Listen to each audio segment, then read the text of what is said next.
If you live long enough, a lot of stuff will come against you. Somebody in your family gonna die. Somebody in here gonna get fired. Somebody here gonna get an eviction notice. Somebody gonna get laid off. Somebody company gonna close. Somebody you love gonna break up with you. That's life. But what you gonna do about it though? Life has a way of humbling you. Life will make you shut up. Life will mute you. Shut you down. Because all of us, if you live long enough, will go through a period of feeling so overwhelmed that you think of one more thing, if the phone rings one more time, if I get another text, if I get another email, and sooner or later you feel, oh God, just get me out of this.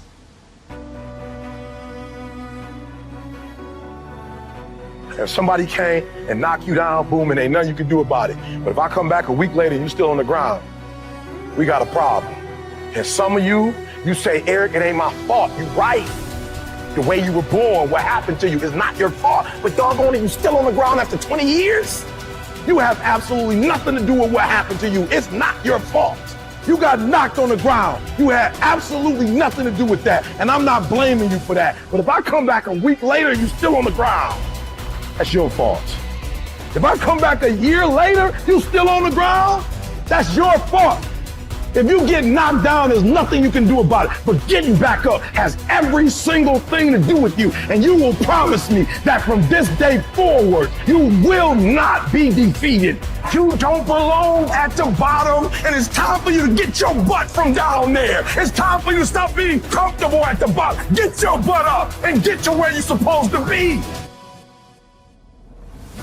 The difference is not the genetic code, the potential. It's a guy that's willing to get knocked down, finally test on fortune, stand back up, the perseverance to see it through, the never say die attitude. And I go in there, man, and if I don't win, I showed up, I gave my valid effort. And tomorrow I'll do the same thing. And I'll continue to throw shit against the wall. Every day I'll throw more up there, try it again, and I'll never get comfortable. It's necessary that you take charge, that you begin to stand up inside of yourself, that you dry your tears and you're not given the luxury of feeling sorry for yourself, that you got to get in a fighting mode. You can't surrender. You can't be a chump. You've got to fight back. You've got to stand up and start. So wait a minute, what is it I need to do? You've got to make yourself move even if it hurts. Many people have been written off and said, this one won't survive. And they did. It's possible. You've got to believe in your heart of hearts that it's possible that you can beat this. Your belief, your faith, your drive, your determination, your persistence, your perseverance, your spirit. Greater is he that is in you than what's out here in this world. So you've got to decide, you've got to say, it's possible that I can beat this. And it's necessary that I do this. In spite of the pain and the conditions, you've got to mobilize your mind and your spirit. There's nothing as powerful as a made-up mind. You want affirmation? Look yourself in the mirror and say, I think I can. I think I can. I think I can. I know I can. You're built to walk uphill. And when you reach the pinnacle of the hill, you want to stop and appreciate the vision. But the next thing you want is a higher hill in the distance, because it's the uphill climb that it's from the uphill climb that we derive our value. And I mean this technically. So almost all the positive emotion we feel, especially the emotion that fills us with enthusiasm, and that's to be filled with the Spirit of God, by the way, because that's what enthusiasm means. That's experienced in relationship to a goal. And so in some sense, and this is part of the religious enterprise, you want a goal that you can never attain, right? So you can always move closer to the goal that recedes as you move towards it. You think, well, that's frustrating. It's like Sisyphus pushing the rock uphill. But it's not, because as you pursue that goal, you put yourself together and your life does get better and richer and more abundant. And that's why the highest levels of virtue and goal are in some sense transcendent. You want them to be above everything you're doing so you can continually move towards something that's more sublime and better. That's what you are. You're here to live, not to sleep. And the problem with the vision of Mai Tais on the beach is that, well, first of all, that's a vision of drug-induced unconsciousness. Second, it's only going to work for about a week. Third, you're going to be a laughingstock in a month and depressed and aimless and goalless. You want a horizon of ever expanding possibility. And so it does happen to people because they've staked their soul on the attainment of an instrumental goal. And it can be a pretty high order goal, but then you think, well, now I'm there. Now what? Well, the answer can't be, well, I'm going to live in the lap of luxury and never have to leave what do you want to be? A giant infant with a gold bottle? You never have to do anything but lay in your back and suck. It's like, well, you see the problem with that as a conceptualization. It's no, you want to be like an active warrior moving uphill with your sword in hand, and that's dynamic, that's exciting, and that's why so many young men disappear into video games. That's all acted out in the video game. So they have to act that out in their own life. Not that I despise video games, because I don't, but they're not a substitute for life. They might be good training under some conditions for life. See, as human beings, why? The only reason why we are dominating every other creature, including massive creatures, much bigger than us, more powerful, faster, quicker, in strength, in capabilities, why we are dominating all of them is our ability to use tools, isn't it? So do not underestimate the power of the tools. If I ask you to unscrew this screw in this furniture, you try with your hands, your fingers, your fingernails, they will all break and bleed, but the screw stays right there. I give you a little screwdriver, but you don't know how to use. You poke it here, poke it here, poke it here, poke it here. No use. Only if you put it right there and use it the way you must use it, suddenly another world, isn't it? Right now, the greatest tools that we have in our hand is our own body, our mind, our emotions, our energy. These are our tools. If you harness these tools well, you will live wonderfully.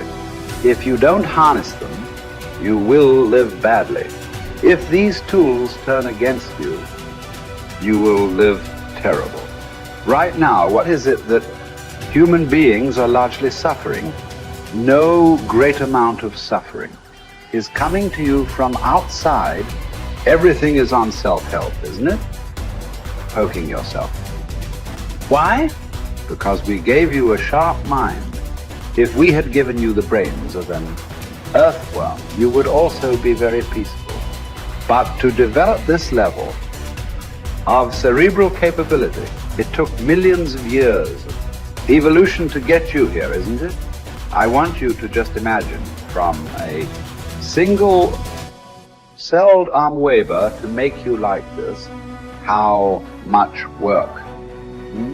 And now you suffer this result. Essentially, what you're suffering is your own cerebral activity, isn't it? You have an intelligence for which you don't have a stable enough base, so it's poking you. Instead of being useful to you, it is poking you simply because this base is not stable.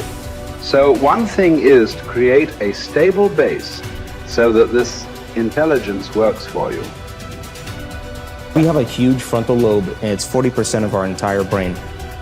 And most people, when they have a thought, they just think that that's the truth. And I think one of my greatest realizations in my own journey was just because you have a thought doesn't necessarily mean it's true. So if you think 60 to 70,000 thoughts in one day, and we do, and 90% of those thoughts are the same thoughts as the day before, and you believe that your thoughts have something to do with your destiny, your life's not going to change very much, because the same thought leads to the same choice leads to the same behavior creates the same experience, and the same experience produces the same emotion.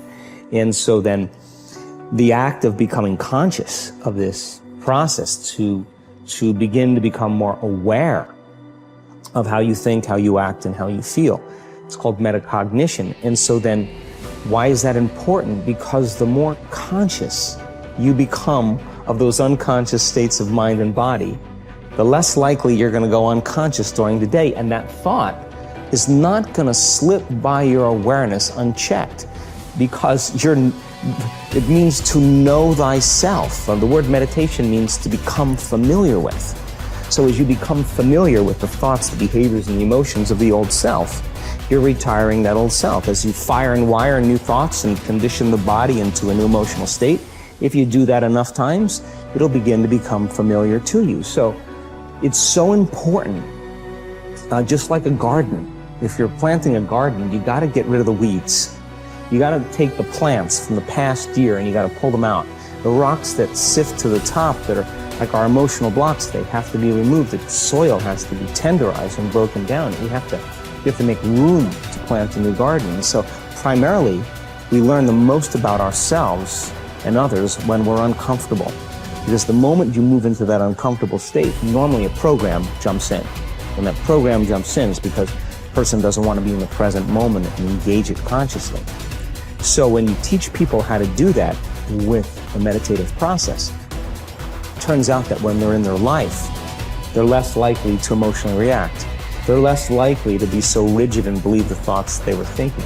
They're more aware of when they go unconscious back into a habit, and that is what starts the process of change.